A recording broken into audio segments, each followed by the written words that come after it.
Halo, shalom dan selamat pagi kepada setiap jemaat-jemaat yang dikasihi Tuhan. Haleluya. Kita sangat bersyukur sekali karena Tuhan mempertemukan kita kembali di dalam ibadah online kita pada pagi ini. Tuhan kita sangat baik. Amin. Haleluya.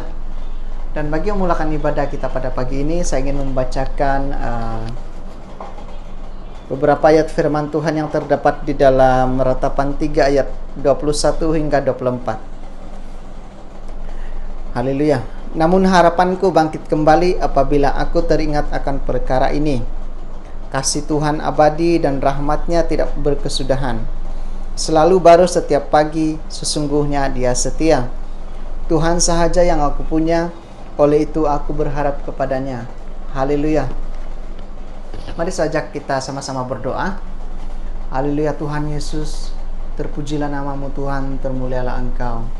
Oh haleluya Tuhan Yesus, kami sangat bersyukur sekali Tuhan, karena pada pagi ini Tuhan, kami dapat dipertemukan kembali di dalam ibadah online kami. Kami dapat memuji dan menyembah Engkau bersama-sama Tuhan. Kami percaya Tuhan, oh haleluya, biar semua ini Tuhan menyenangkan hatimu, menjadi satu persembahan yang berbau harum di hadapan Engkau Tuhan. Oh haleluya Tuhan Yesus, haleluya Tuhan, kami sangat bersyukur Tuhan, karena kasih-Mu Tuhan yang sungguh besar dalam hidup kami. Kasih dan rahmat-Mu Tuhan selalu baru setiap pagi di dalam hidup kami. Oh haleluya Tuhan, kami serahkan setiap pribadi kami Tuhan ke dalam tangan-Mu. Engkau yang memimpin kami, Engkau yang menyertai kami. Kami percaya bahwa hadirat-Mu turun, Roh Kudus turun di atas setiap pribadi kami dimanapun kami berada saat ini. Oh haleluya Tuhan, dialah ibadah kami pada pagi ini Tuhan Yesus akan memberi kekuatan yang baru, memberi kelepasan buat yang beban berat Tuhan. Kau yang memberi kelepasan kepada mereka, dan buat yang berbagai masalah Tuhan yang dialami Tuhan, Engkau yang memberi kelepasan dan Engkau yang memberi penghiburan Tuhan buat setiap jemaat-jemaat-Mu ya Tuhan Yesus. Tuhan, kami berdoa Tuhan Yesus agar setiap yang menonton ataupun bersama-sama ibadah kami pada pagi ini Tuhan Yesus, Engkau mengurapi setiap pribadi kami. Oh haleluya Tuhan Yesus, terima kasih Tuhan. Kami serahkan masa dan tempat ini Tuhan ke dalam tangan-Mu. Biarlah setiap pujian penyembahan firman Tuhan juga akan memberi kekuatan yang baru kepada kami Tuhan, dan semuanya itu akan tertabur dan bertumbuh dan menghasilkan buah yang lebat di dalam setiap pribadi kami masing-masing Tuhan. Terima kasih Tuhan Yesus, kami serahkan semuanya ini Tuhan ke dalam tangan-Mu, hanya di dalam nama Tuhan kami Yesus Kristus dan Juru Selamat kami. Kami sudah berdoa dan ucap syukur. Amin. Haleluya. Selamat beribadah semuanya.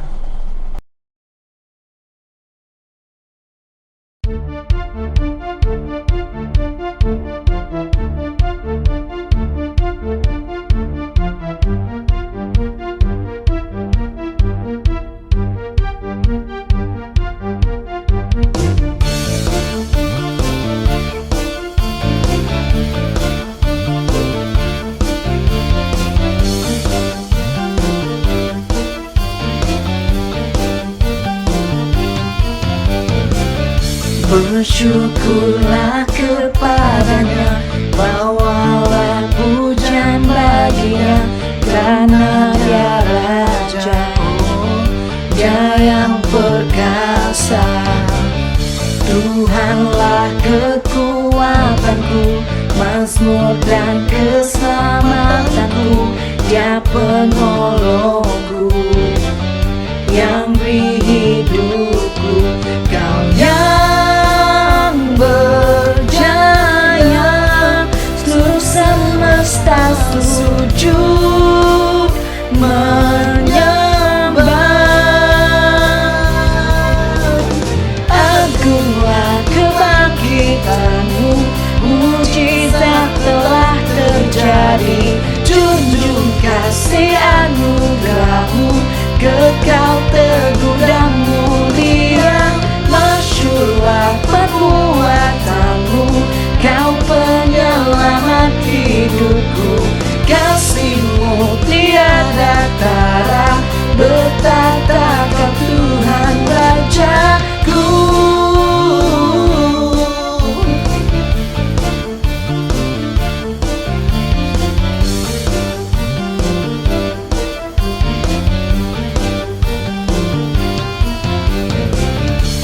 bersyukurlah kepadanya, bawalah pujian baginya, karena dia Raja yang perkasa. Tuhanlah kekuatanku, mazmur dan keselamatanku, Dia penolongku yang beri hidupku. Kau yang berjaya, seluruh semesta sujud menyembah.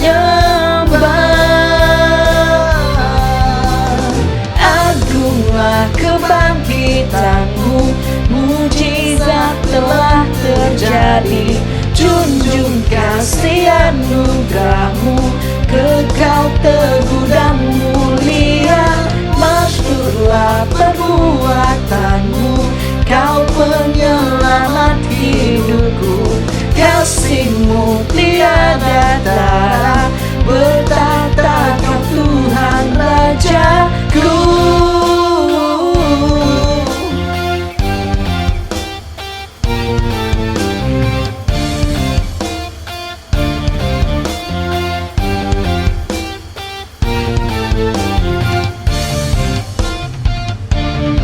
Haleluya.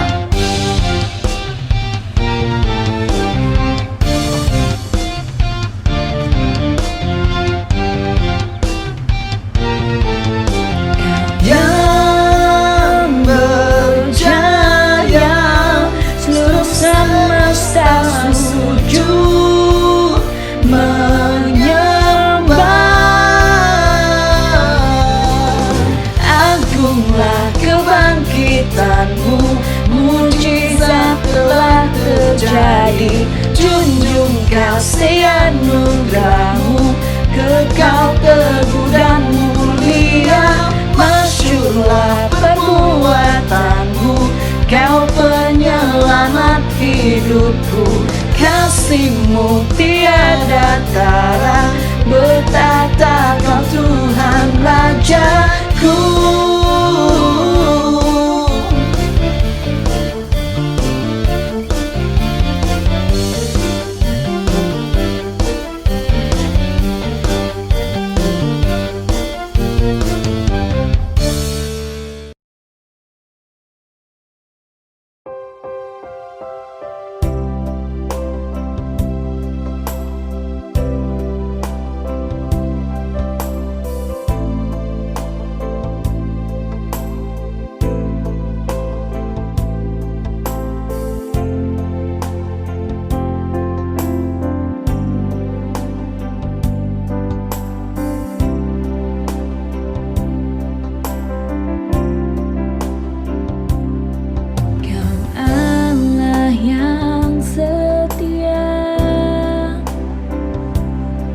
Bapa yang mulia, kasih-Mu besar Tuhan. Kau pulihkan hidupku, Kaulah harapanku. Hidupku dalam-Mu, terima kasih Tuhan. Kau selamatkan hidupku.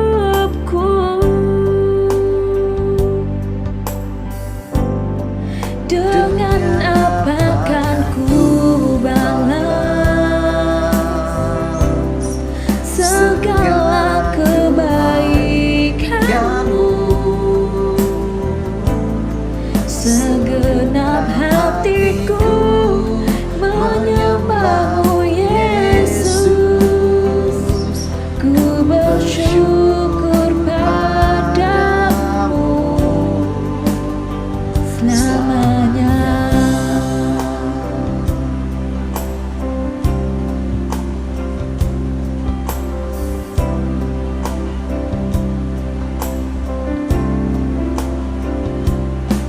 Kaulah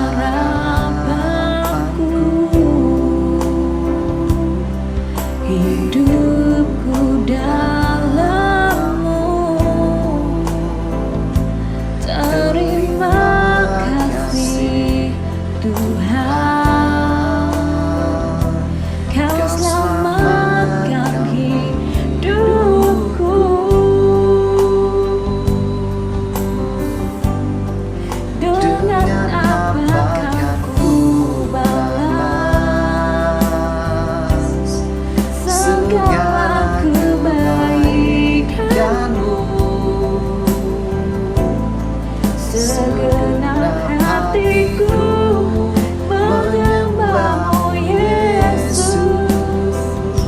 Ku bersyukur padamu, dengan apa akan ku balas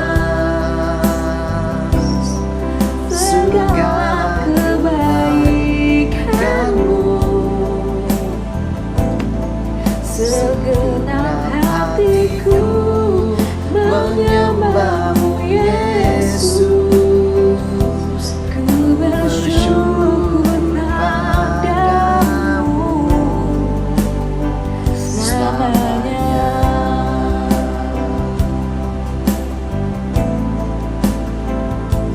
Ku bersyukur padamu selamanya.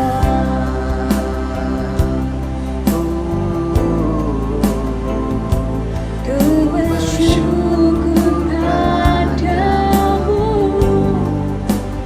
selamanya.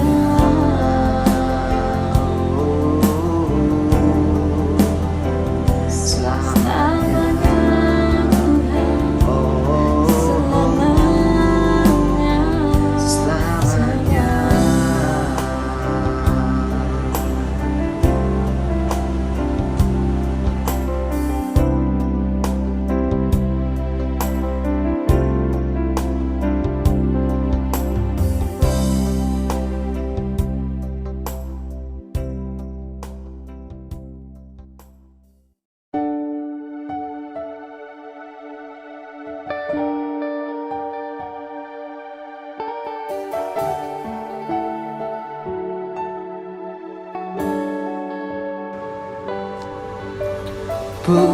Pulihkan, pulihkan hatiku dengan kasih-Mu. Bentuklah, bentuklah hatiku jadi seperti-Mu.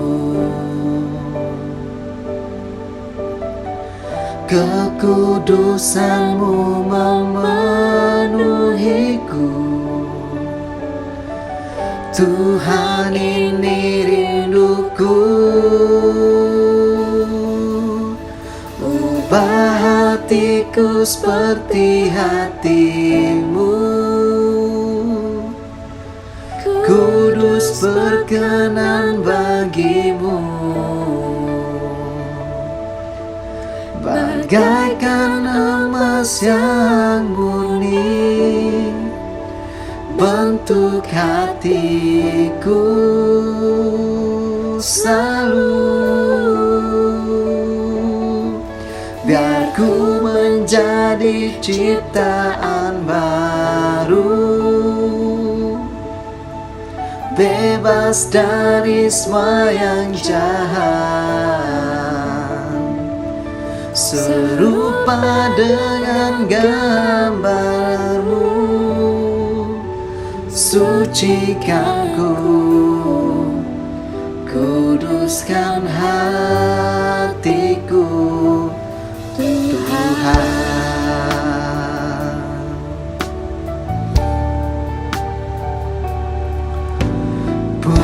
Pulihkan, pulihkan hatiku dengan kasih-Mu.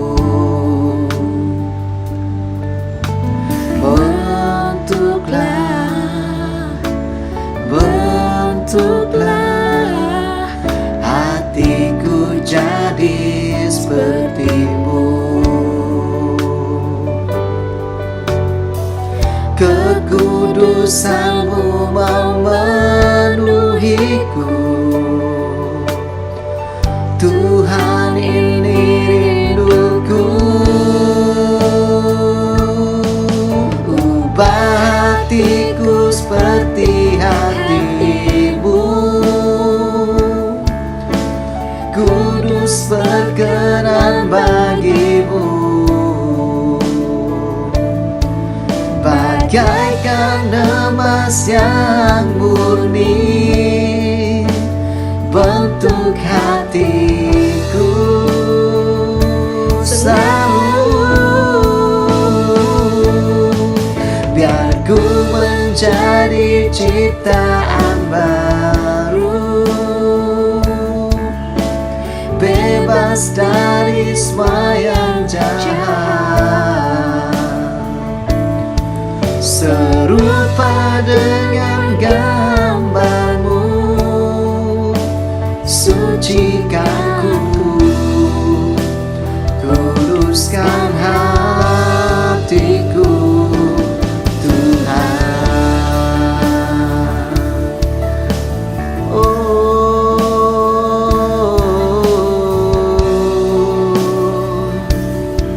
haleluya Yesus, terima kasih Tuhan.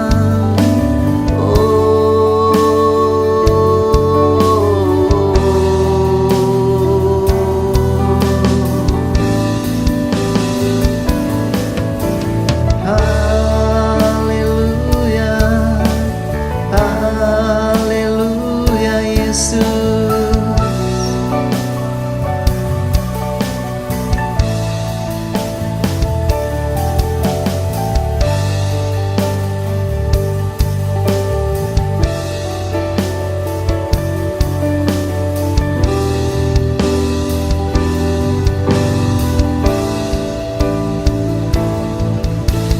Ubah hatiku seperti hatimu, kudus berkenan bagimu, bagaikan emas yang murni, bentuk hatiku selalu, ubah hatiku seperti hatimu, kudus berkenan bagimu, bagaikan emas yang murni, bentuk hatiku selalu, biar ku menjadi ciptaan baru, bebas dari semua yang jahat, serupa dengan gambarmu, sucikan ku, kuduskan hatiku, Tuhan.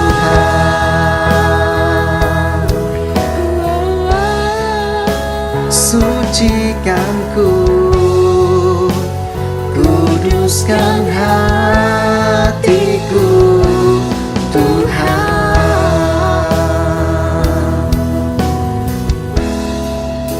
Sucikan ku, kuduskan hatiku, Tuhan.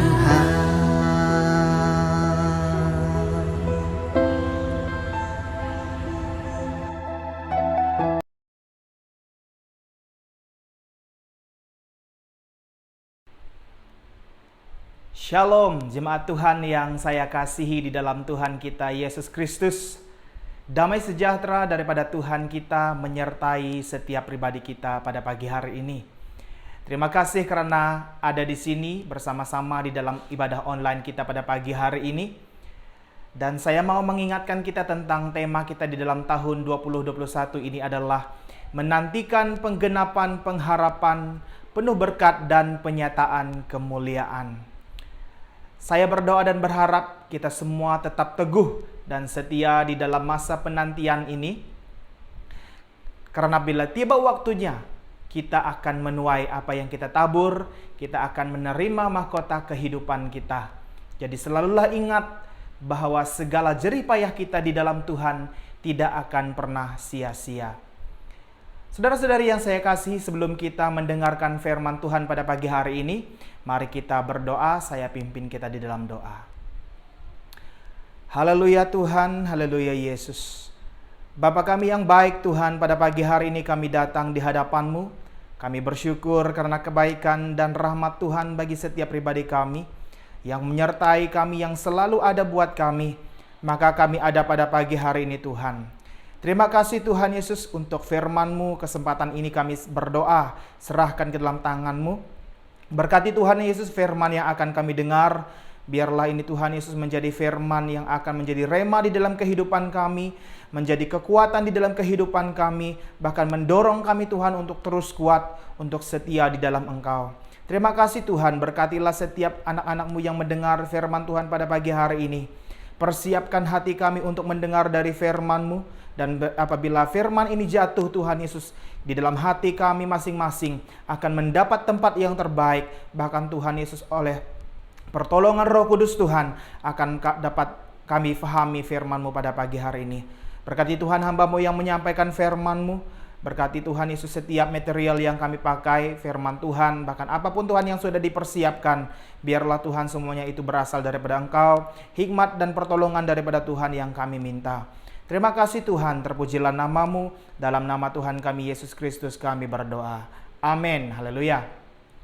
Nah, saudara-saudari yang saya kasihi, pada pagi hari ini saya mau mulakan dengan sebuah ungkapan yang agak terkenal, yaitu kita hidup bukan untuk makan, tetapi kita makan untuk hidup. Nah, saya dan saudara memerlukan makanan untuk kita meneruskan kehidupan kita. Dan saya orangnya adalah orang yang sangat suka dengan makanan. Nah, ketika saya masih belajar, kenapa saya mengingatkan hal ini? Karena ketika saya masih belajar, resource ataupun sumber keuangan saya sangat limited. Nah, di Kucing Sarawak ada satu tempat yang menjadi kegemaran. Antara satu tempat yang menjadi kegemaran saya dan teman-teman saya, yaitu Heart Chicken. Ya, ini hanya ada di Sarawak, di Kucing pada waktu itu. Nah, kenapa saya katakan saya suka ke tempat ini? Karena kamu boleh makan sampai kenyang, ataupun di dalam bahasa Inggrisnya, eat all you can. Dengan resources yang mungkin hanya ada sebulan sekali kita terima daripada ibu bapak kita, maka kita boleh pergi ke tempat ini, saya boleh pergi ke tempat ini bersama rakan-rakan saya, dan makan sampai kenyang, saudara. Nah, masa itu memang kita makan sampai kenyang, sehingga kadang-kadang susah untuk kita bergerak karena terlalu kenyang, saudara. Nah, tempat-tempat seperti ini hari ini juga ada dan semakin banyak dan menjadi pilihan ramai orang. Jadi ada restoran yang seperti Bamboo House, ada Soul Garden, ada Steamboat, dan banyak lagi saudara yang mungkin kita sendiri pernah pergi untuk makan sampai kenyang. Nah, tempat ini menyediakan pelbagai jenis pilihan makanan untuk kita makan sampai kenyang mengikut selera kita masing-masing. Terpulang apa yang kita mau makan, apa selera kita. Mau makan sayur banyak, dipersilakan. Mau makan daging banyak, dipersilakan. Mau makan es krim banyak, ikut suka hati kita. Ada banyak pilihan makanan yang disediakan. Jadi saudara, saya dan saudara memerlukan makanan, dan setiap kita love food. Amin. Betul? Setiap kita suka makan. Jadi masa pandemik ini juga hal yang sering ditekankan ataupun sesuatu yang disediakan yang selalu kita dengar adalah tentang food bank, yaitu bakul makanan. Bakul makanan yang disediakan untuk orang-orang yang memerlukan makanan supaya mereka juga boleh mendapat makan. Bahkan kita juga dinasihatkan untuk meningkatkan pengambilan makanan-makanan yang sehat ataupun vitamin misalnya. Maksudnya apa? Karena kita we have to take care of what we eat. Kita harus menjaga apa yang kita makan supaya immune system kita akan menjadi kuat ataupun akan tetap kuat. Nah, saudara-saudari, sebagaimana tubuh fisikal kita memerlukan makanan untuk terus hidup, demikian juga tubuh roh kita memerlukan makanan spiritual untuk terus hidup. Nah, pertanyaan saya pada pagi hari ini adalah, adakah roh kita cukup makan? Apakah spirit kita cukup makan sepanjang musim yang mencabar ini? ataupun kita hanya sibuk mengenyangkan perut kita, mengenyangkan fisikal kita saja, saudara. Nah, di dalam Matius pasal yang keempat, ayat yang keempat, Yesus berkata bahwa manusia hidup bukan dengan roti saja, tetapi dengan setiap firman yang keluar daripada mulut Allah. Kita hidup bukan berdasarkan makanan, bukan dari roti saja, tetapi dengan firman yang keluar dari mulut Allah. Dengan firman Tuhan yang ada pada setiap pribadi kita. Jadi jika tubuh fisikal kita memerlukan makanan untuk terus hidup, demikian juga tubuh roh kita, spiritual kita memerlukan makanan untuk terus hidup. Kedua-dua hal ini, spiritual dan juga physical, adalah harus seimbang. Kedua-duanya harus seimbang. Jadi pada pagi yang indah ini saya mau membawa kita di dalam satu tajuk, yaitu makan daripada roti hidup ataupun makan roti hidup. Nah, ini adalah statement pertama daripada 7 statement, daripada 7 penyataan yang Yesus katakan tentang akulah ataupun aku adalah, yang dicatatkan di dalam kitab Yohanes. Jadi teks kita pada pagi hari ini saya ambil daripada Yohanes pasal yang ke-6 ayat 51 sehingga 58. Kita perhatikan teks firman Tuhan yang terdapat di screen kita. Yesus berkata, "Akulah roti hidup yang turun dari syurga. Orang yang makan roti ini akan hidup kekal. Roti yang kuberikan untuk hidup manusia di dunia ini ialah tubuhku." Orang Yahudi yang mendengarkan kata-kata ini mulai bertengkar sesama sendiri. Bagaimanakah mungkin orang ini memberikan tubuhnya untuk kita makan? Yesus berkata kepada mereka, Sesungguhnya aku berkata kepadamu, jika kamu tidak makan tubuh anak manusia dan minum dari darahnya, kamu tidak mempunyai hidup dalam dirimu. Sesiapa yang makan tubuhku dan minum darahku mendapat hidup yang kekal, maka aku akan membangkitkannya pada hari akhir. Tubuhku inilah makanan yang sebenar, darahku inilah minuman yang sebenar. Apabila seseorang makan tubuhku dan minum darahku, maka dia tetap di dalamku dan aku di dalamnya. Seperti Bapa yang hidup mengutus aku, dan aku hidup karena Bapa hidup. Demikianlah juga orang yang makan tubuhku akan hidup karena aku hidup. Inilah roti yang turun dari syurga, bukan seperti roti yang dimakan oleh nenek moyangmu, yang kemudiannya mati juga walaupun telah memakannya. Sebaliknya, sesiapa yang makan roti ini akan hidup kekal.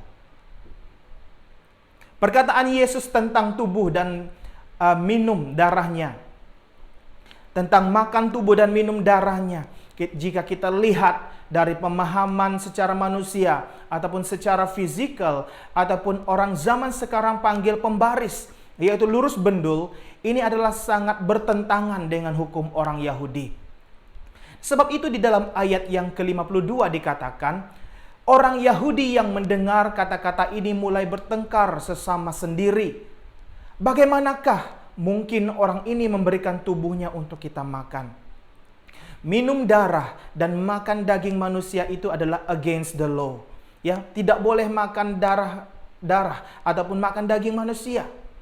Nah, walaupun mereka asyik bertengkar tentang hal ini, Yesus meneruskan perkataannya. Dia berkata, "Sesungguhnya aku berkata kepadamu, jika kamu tidak makan tubuh anak manusia dan minum darahnya, kamu tidak mempunyai hidup dalam dirimu." Saudara-saudari yang saya kasih, dalam Yohanes pasal yang ke-6 ayat 63 juga, Yesus menjelaskan maksud itu, yaitu hanya Roh Kudus memberi hidup. Tubuh tidak ada faedahnya. Apa yang kukatakan kepadamu ini datang daripada Roh Kudus dan memberi hidup. Jadi Yesus sedang berbicara bukan tentang fisikal atau tentang tubuhnya secara fisikal, tetapi tentang roh kita yang perlu makan ataupun yang perlu menerima firman-Nya dan hadirat-Nya. Nah, dan hal ini akan mempengaruhi juga kehidupan rohani kita hari demi hari. Nah, Tuhan menurunkan mana dari surga untuk orang Israel ketika mereka kelaparan di padang gurun. Nah, ketika mereka memakannya, mereka tidak mati kelaparan. Dalam teks kita pada pagi hari ini, Yesus juga sendiri berkata, "Akulah roti hidup yang turun dari surga. Akulah roti hidup yang turun dari surga." Satu terjadi di dalam perjanjian lama dan satu di dalam perjanjian baru. Pagi hari ini kita akan melihat 3 hal. Yaitu yang pertama tentang aspek tentang roti yang dari surga. Yaitu tentang mana yang di dalam perjanjian lama dan juga tentang Yesus Kristus ataupun firman-Nya. Yang kedua adalah keperluan untuk kita makan roti hidup ini setiap hari. Dan yang ketiga, bagaimana kita boleh memakannya. Bahagian yang pertama kita melihat tentang aspek roti dari surga. Ataupun bagaimana mana di dalam perjanjian lama ini sama dengan makan tubuh Yesus dan juga firman-Nya. Nah, di dalam bahagian ini ada 5 aspek persamaan yang saya temukan dan yang saya mau kongsikan dengan kita, yaitu yang pertama, mana itu rasanya enak ataupun sedap dan selalu baru. Di dalam Keluaran 16 ayat 31 dikatakan, "Keturunan kaum Israel menamai roti itu mana. Besarnya seperti ketumbar, warnanya putih, dan rasanya seperti kue bercampur madu." Ianya tidak ada dijual di mana-mana pun, saudara. Mana ini dikatakan rasanya seperti kue bercampur madu. Ya, orang zaman dahulu madu itu adalah sesuatu menjadi kegemaran mereka. Bahkan pengkhotbah juga mengatakan bahwa makanannya adalah belalang dan madu. Jadi saya percaya bahwa ketika itu madu itu adalah sesuatu makanan yang sangat sedap, yang sangat enak untuk dimakan. Bahkan Tuhan juga tidak menyediakan gudang yang penuh dengan mana untuk mereka, supaya ketika mereka lapar, mereka boleh mengambil mana daripada gudang itu. Tidak, tetapi mana ini diturunkan dari surga. Diberikan fresh every morning, every day. Setiap pagi, setiap hari baru, saudara. Jadi jika roti yang kita beli di kedai itu rasanya sedap, rasa gardenia sungguh enak dimakan begitu saja, apatah lagi roti yang turun dari surga. Bread made of heaven. Rasanya pasti jauh lebih enak, jauh lebih sedap, bahkan dikatakan selalu baru untuk roh kita hari demi hari. Persamaan yang kedua tentang mana dan Yesus adalah selalu memuaskan kita, selalu memberikan kepuasan. Ya, jumlahnya ataupun kuantitinya adalah selalu cukup bagi setiap pribadi kita. Di dalam Keluaran pasal yang ke-16 ayat yang ke-18 dikatakan, "Ketika mereka mengukurnya dengan omer, ternyata orang yang memungut banyak tidak berlebihan, dan orang yang memungut sedikit tidak kekurangan. Masing-masing memungut sebanyak yang dapat dimakannya." Nah, omer ini adalah sejenis alat ataupun sejenis bahan yang digunakan oleh orang Israel ketika itu untuk mengukur kuantiti sejenis barang. Seperti gantang ataupun contohnya seperti cupak juga, ataupun hari ini kita dengan beras kita ukur berapa cawan dan sebagainya. Nah, mana ini saudara sepertinya berkurang ataupun bertambah mengikut apa yang diperlukan untuk memuaskan rasa lapar kita. Nah, pernahkah kita merasa begini saudara? Ketika kita masak ataupun ketika kita mau makan, kita ambil makanan dan akhirnya kita melihat, macam saya ambil sedikit tapi kenapa banyak? Ataupun kita melihat, macam saya ambil banyak tapi kenapa sedikit? Nah, mana ini seperti itu saudara. Firman Tuhan berkata bahwa ternyata orang yang memungut banyak tidak berlebihan, dan orang yang memungut sedikit tidak kekurangan. Firman Tuhan dan hadiratnya adalah selalu cukup bagi saya dan saudara. Bagi setiap pribadi kita, hadiratnya, firman-Nya adalah selalu cukup. Nah, ada lagu yang mengatakan, "Your presence is heaven to me." Hadiratmu adalah surga bagiku. yaitu memberikan kepuasan bagi kita ketika kita berada di dalam hadirat Tuhan. Dalam Filipi pasal yang keempat, ayat yang ke-19, dikatakan, Allahku akan membekalkan segala keperluanmu daripada kekayaannya yang termulia dalam Yesus Kristus. Kelaparan kita adalah berbeza dan Tuhan akan memberikan sesuai dengan kekayaannya yang terdapat di dalam Tuhan kita Yesus Kristus. Dan persamaan yang ketiga yang saya temukan adalah mana ini tidak kelihatan gah ataupun tidak kelihatan grand, tidak kelihatan besar, hebat, tetapi sangat bermanfaat ataupun sangat berharga. Nah, dikatakan mana itu kecil sebesar ketumbar. Orang yang selalu masak ataupun orang yang selalu ke dapur, mereka pasti tahu biji ketumbar itu size-nya macam mana.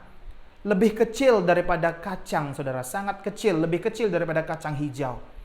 Nah, mana ini walaupun kelihatan kecil ataupun kelihatan tidak penting, tetapi dengan firman Tuhan, ia menghasilkan sebuah kekuatan. Ia menghasilkan kekenyangan yang luar biasa untuk orang Israel ketika itu. Demikian juga halnya dengan Yesus Kristus. Dia datang ke dunia ini sebagai di dalam keluarga anak tukang kayu. Ia lahir di kandang sapi. Bukan anak raja atau anak bangsawan. Bukan dilahirkan di hospital ataupun di hotel 5 bintang. Tetapi saudara, meskipun tempatnya hina, ketika kita memiliki Yesus yang sangat berharga itu, kita memiliki hidup yang kekal. Kita memiliki eternal life. Mungkin orang tidak pandang siapa Yesus itu. Tetapi jika kita sudah mengecapinya hari ini, kita tahu bahwa Yesus itu adalah sangat-sangat berharga bagi setiap pribadi kita. Nah, persamaan yang keempat yang saya temukan adalah mana ini selalu rendah. Mana tidak ada di atas pokok, tidak ada di atas bumbung-bumbung rumah yang harus dikumpul, ataupun ketika kita mengumpulnya, ketika mereka mengumpulnya, mereka hanya berdiri, tidak saudara. Tetapi mana ini ada di bawah. Dan ketika mereka mau mengumpulnya, mereka harus membongkokkan diri mereka. Mereka harus berlutut untuk mengumpul mana untuk dimakan. Demikianlah juga halnya dengan firman Tuhan, makanan rohani kita. Kita mengumpul makanan untuk roh kita, perlu rendah, perlu berlutut, perlu merendahkan diri dan berdoa di hadapan Tuhan. Dan saya percaya dalam sikap kerendahan hati ini, kita dapat menikmati firman Tuhan yang sangat manis untuk tubuh, jiwa, dan roh kita. Nah, persamaan yang kelima yang saya temukan adalah mana ini dilitupi embun, dibungkusi oleh embun. Nah, bagaimana mana ini terbentuk? Sebelum ia terbentuk, ada embun yang datang daripada Tuhan menyelubungi tempat itu. Nah, barulah mana ini akan terbentuk. Jadi embun ini menjadikan mana ini bertahan. Tempo hayat mana ini bertahan selagi embun ini masih ada. Nah, ketika embun itu hilang ataupun pergi, mana itu juga akan hilang. Jadi mereka tidak akan lagi sempat untuk mengumpul mana.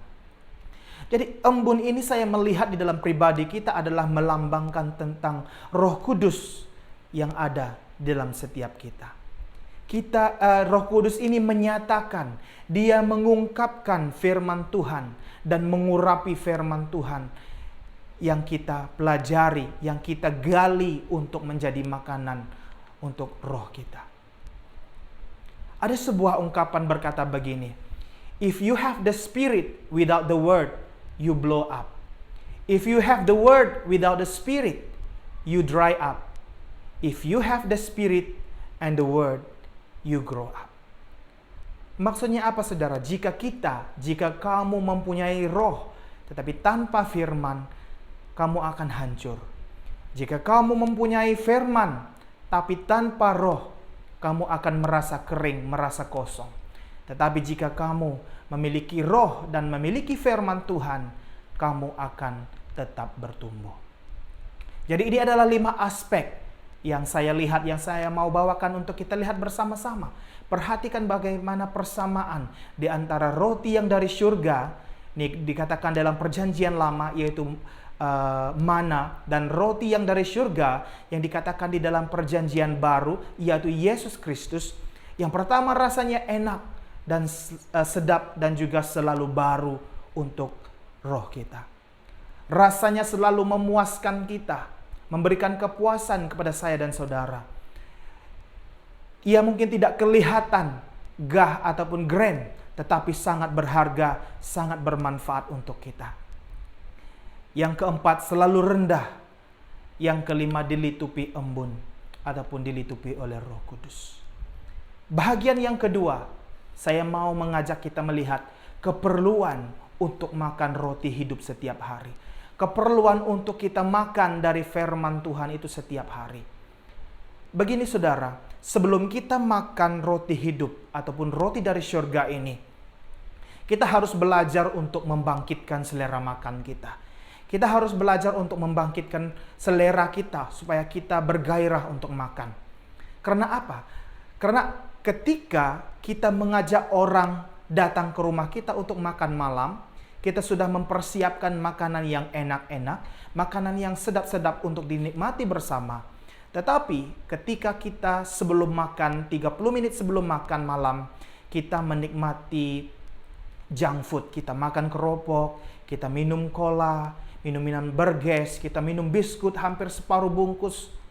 Sudah pasti saudara, selera kita untuk makan malam akan hilang. Kita akan mengalami selera yang berkurangan meskipun makanan itu sangat sedap untuk dimakan. Nah, contoh lain saudara adalah ketika kita mau beribadah. Ketika kita mau menghadiri sebuah persekutuan doa dan sebagainya, kita main game sebelum kita beribadah. Nah, kita akan merasa khusyuk, sangat seronok untuk bermain game, sehingga hal ini akan mengganggu selera ataupun keinginan kita untuk beribadah. Jadi akhirnya kita mengambil keputusan untuk tidak mengikut ibadah karena game ini lebih baik, sepertinya lebih seronok, dan ibadah ini boring dan sebagainya. Ini bukanlah salah ibadah, tetapi ini adalah salah kita. Bagaimana kita mempersiapkan diri kita untuk menikmati sebuah makanan yang indah, menikmati sebuah persekutuan yang indah dengan Tuhan. Jadi oleh itu persiapan sebelum kita beribadah adalah sangat-sangat penting, di mana kita harus meluangkan masa kita terlebih dahulu dengan Tuhan untuk membangkitkan selera kita. Karena hanya firman Tuhan dan hadiratnya saja yang dapat memuaskan rasa lapar kita dan haus kita akan firman Tuhan. Karena itu saudara, ramai orang Kristen ada yang berkata bahwa mereka ini orang Kristen, saya ini orang Kristen, tapi saya merasa ada kekosongan di dalam jiwa saya. Ada kekosongan di dalam jiwa roh saya. Ada rasa tawar, tidak berminat untuk keibadah, tidak minat untuk mendengar firman Tuhan, apalagi membaca firman Tuhan setiap hari. Jadi saya mengajak kita, Yesus Kristus adalah roti yang dari surga. Dia berkata, akulah roti hidup. Siapa yang makan roti, makan tubuhku akan hidup. Jadi kita harus belajar membangkitkan selera makan kita sebelum kita makan daripada firman Tuhan. Sesudah itu saudara, barulah kita makan daripada firman Tuhan ataupun roti hidup itu setiap hari. Hari demi hari tubuh fisikal kita perlukan makanan. Demikian juga orang Kristen, kita memiliki tubuh roh, ya, tubuh rohani yang perlu diberi makan juga. Bukan hanya setiap hari Minggu, tapi setiap hari kita beri makan kepada tubuh roh kita, sebagaimana tubuh jasmani kita memerlukan makanan. Karena Yesus berkata, akulah roti hidup. I am the bread of life. Maksudnya, dia adalah makanan untuk jiwa dan roh kita. Firman-Nya adalah makanan untuk jiwa dan roh kita. Jadi kita harus makan firman Tuhan ini bersama-sama setiap hari. Karena firman Tuhan adalah roti hidup yang akan memberikan hidup kepada kita. Makan di sini bukan bermaksud kita mengoyak Alkitab kita Selepas ini kita koyak Alkitab kita, ataupun kita tulis firman Tuhan sehelai demi sehelai, lalu kita masukkan di dalam makanan kita, makan dengan nasi. Tidak, saudara. Tapi maksudnya adalah makan daripada firman Tuhan yang menjadi makanan untuk tubuh roh kita. Bila masa yang sesuai untuk kita makan daripada firman Tuhan. Kita perhatikan balik tentang mana tadi, saudara. Mana itu tidak ada sepanjang hari, tetapi hanya ada di waktu pagi. Oleh itu, orang Israel perlu mengumpul mana ini untuk dimakan pada setiap pagi ketika embun Tuhan datang, maka terbentuklah mana itu. Jadi kita tidak boleh mengabaikan firman Tuhan di dalam kehidupan kita. Kita harus mengambil ataupun makan, mengumpulkan firman Tuhan pada setiap pagi untuk menghasilkan hari-hari yang lebih indah, menghasilkan hari-hari yang lebih bertenaga pastinya bersama dengan Tuhan. Dalam beberapa minggu yang lalu ini kita sudah belajar daripada hambanya Pastor Denley, bagaimana kita menghadapi hari yang jahat. Ada 2 siri yang kita belajar. Dia sudah mempersiapkan kita supaya kita belajar bagaimana caranya untuk kita menghadapi hari yang jahat. Jadi maka di hari yang jahat ini, roh kita perlukan makanan yang sehat. Tubuh roh kita memerlukan makanan yang sehat setiap hari supaya kita tetap kuat menghadapi hari demi hari. Dalam Yohanes pasal yang ke-6 ayat 57, tadi Yesus berkata, "Seperti Bapa yang hidup mengutus aku, dan aku hidup karena Bapa hidup. Demikianlah juga orang yang makan tubuhku akan hidup karena aku hidup." Kita akan hidup karena Yesus adalah roti hidup yang memberikan kita kehidupan itu. Firman-Nya yang memberikan kehidupan, memberikan nafas baru dalam kehidupan kita, memberikan kekuatan baru dalam kehidupan kita menghadapi hari demi hari yang semakin jahat. Daud juga bermazmur berkata bahwa rasakan dan lihatlah kebaikan Tuhan. Ataupun dalam bahasa Indonesia, kecaplah dan lihatlah betapa baiknya Tuhan. Di sini saudara, Daud mendorong kita agar kita merasakan sendiri kebaikan Tuhan itu. Bukan kita merasakan kebaikannya hanya sebulan sekali ketika kita menerima gaji atau menerima hal-hal yang baik. Tetapi setiap hari kita dapat berkata, Tuhan, Engkau sangat baik. Dalam setiap keadaan baik atau tidak baik waktunya, kita dapat berkata, Tuhan, Engkau sangat baik bagiku Tuhan. Karena Tuhan Yesus sudah memberikan kita hidup yang kekal. Dan hidup itu ada di dalam Dia. Dalam 1 Yohanes pasal yang ke-5 ayat yang 11 hingga 12 dikatakan, kesaksian itu ialah Allah memberikan kita hidup yang kekal, dan hidup ini ada di dalam Anak-Nya. Sesiapa yang memperoleh Anak itu memperoleh hidup, dan sesiapa yang tidak memperoleh Anak Allah tidak memperoleh hidup itu. Yesus adalah satu-satunya sumber kehidupan rohani kita. Jadi selain berkata, akulah roti hidup, I am the bread of life, Yesus juga berkata, aku ini pokok anggur yang benar. Aku ini pokok anggur yang benar.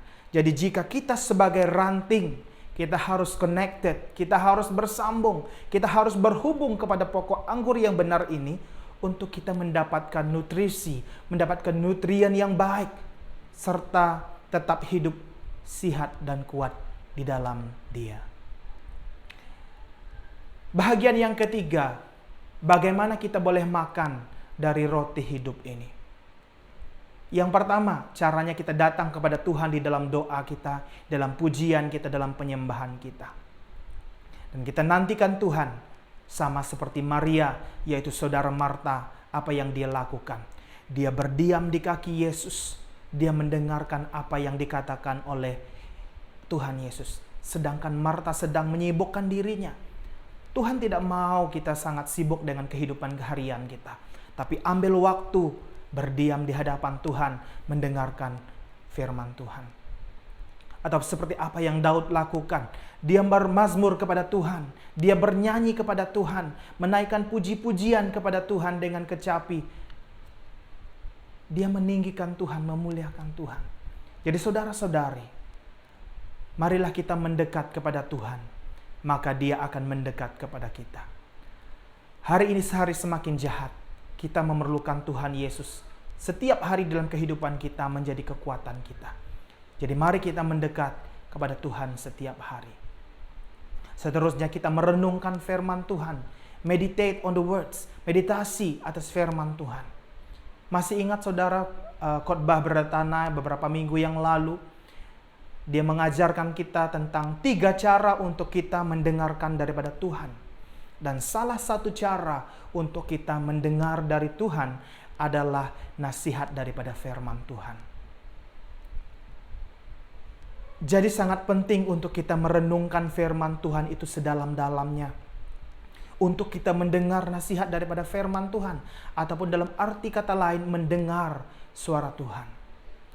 Nah, ada tanggapan yang salah tentang meditasi ataupun meditation. Ramai orang beranggapan bahwa meditasi ini seperti yoga. Ya, seperti orang luar yang tidak percaya, di mana kita mengosongkan pikiran kita. Tutup mata, tangan begini, kosongkan pikiran kita, kosongkan. Jadi apa yang mau masuk saudara? Kita tidak tahu. Kalau kita kosongkan, kalau nanti roh jahat yang datang bagaimana? Kita yang susah. Tetapi meditasi Alkitabiah adalah berbeza dengan cara dunia. Kita bukan mengosongkan pikiran kita, tetapi kita mengisi pikiran kita dengan firman Tuhan, tentang Tuhan, dan merenungkan firman-firman Tuhan yang diisi di dalam pikiran kita. Nah, Mazmur dalam Mazmur 19 ayat 97 hingga 98 dikatakan, "Oh betapa ku cintai hukum-Mu, aku merenungnya sepanjang hari. Engkau melalui perintah-perintah-Mu menjadikan aku lebih bijaksana daripada musuhku, karena perintah-perintah-Mu sentiasa bersamaku. Aku mempunyai pengertian yang lebih dalam daripada semua guruku, karena peraturan-Mu menjadi renunganku." Nah, Mazmur Daud berkata bahwa aku mempunyai pengertian yang lebih dalam daripada semua guruku, karena peraturan-Mu menjadi renunganku. Jadi yang membuatkan kita lebih kuat ataupun mengerti firman Tuhan bukan daripada hamba-hamba Tuhan yang menyampaikan firman.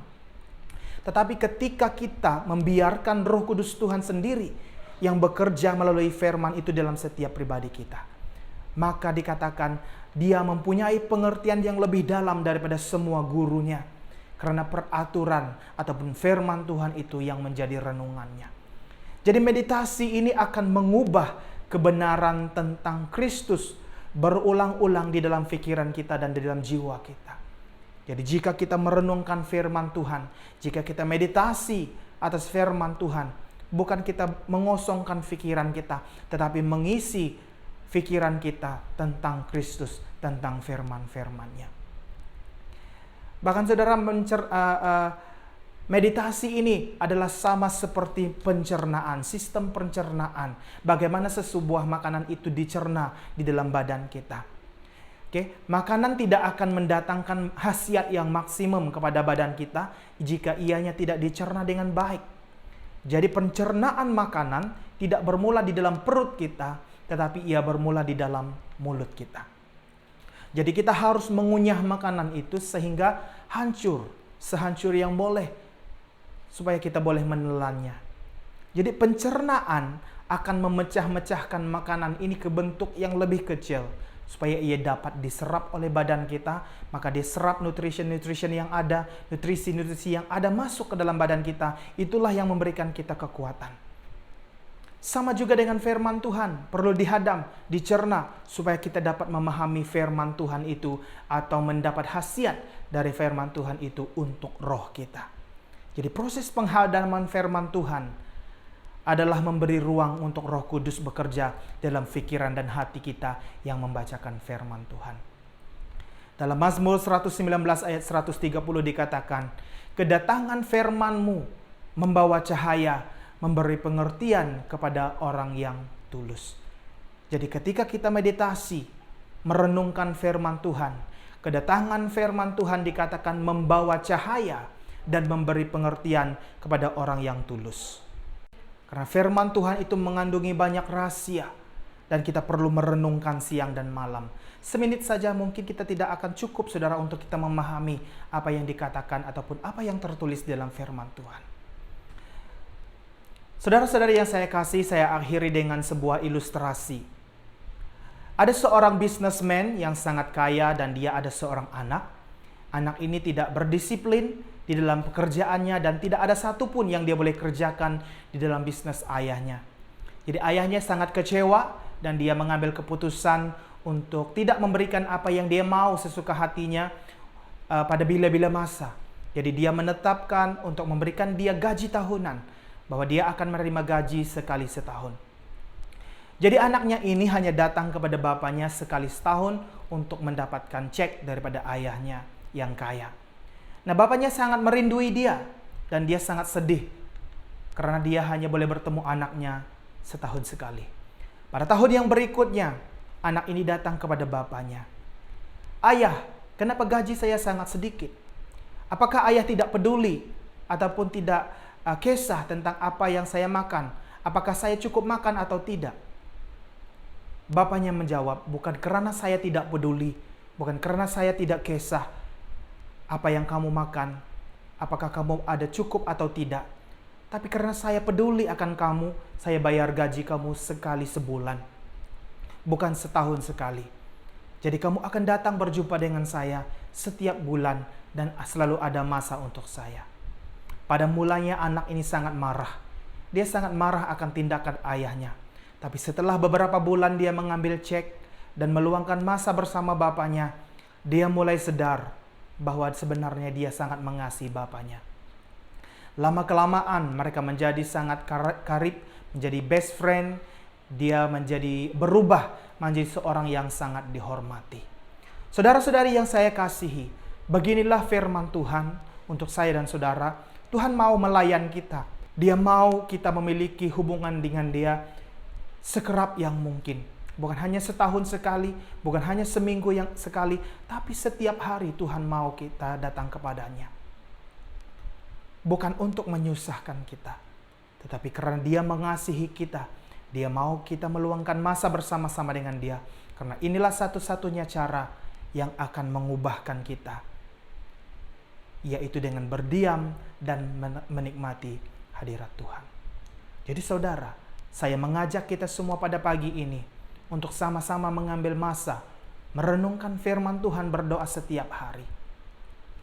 Mulanya memang sakit, tetapi ketika kita sudah biasa melakukannya, kita akan merasakan ia sesuatu yang indah dan kita tidak boleh miss. Dan kalau kita miss sekalipun, kita pasti akan merasa tidak enak, saudara.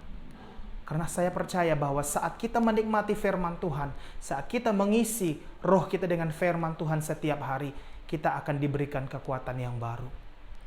Jadi doa saya, biarlah persekutuan kita dengan Tuhan, Dia akan menguatkan kita hari demi hari dan mempersiapkan kita untuk kedatangannya yang kedua. Marilah kita bersama-sama makan dari roti hidup ini. Karena Yesus sendiri berkata bahwa akulah roti hidup yang turun dari surga. Barang siapa yang makan daripadaku tidak akan mati. Mari saudara, milikilah hidup yang kekal. Milikilah Yesus dalam hidupmu. Milikilah firman Tuhan sebagai dasar, sebagai makanan untuk roh kita. Mari kita berdoa. Terima kasih Tuhan, terima kasih Yesus untuk firman-Mu pada pagi hari ini. Kami bersyukur Tuhan Yesus karena Engkau yang memberikan firman ini, menegur kami Tuhan Yesus supaya kami makan dari roti hidup, supaya kami makan dari tubuh-Mu, makan dari firman Tuhan hari demi hari, supaya roh kami menjadi kuat di dalam Engkau. Terima kasih Tuhan, kami berdoa untuk setiap pribadi kami yang mendengarkan firman Tuhan pada pagi hari ini.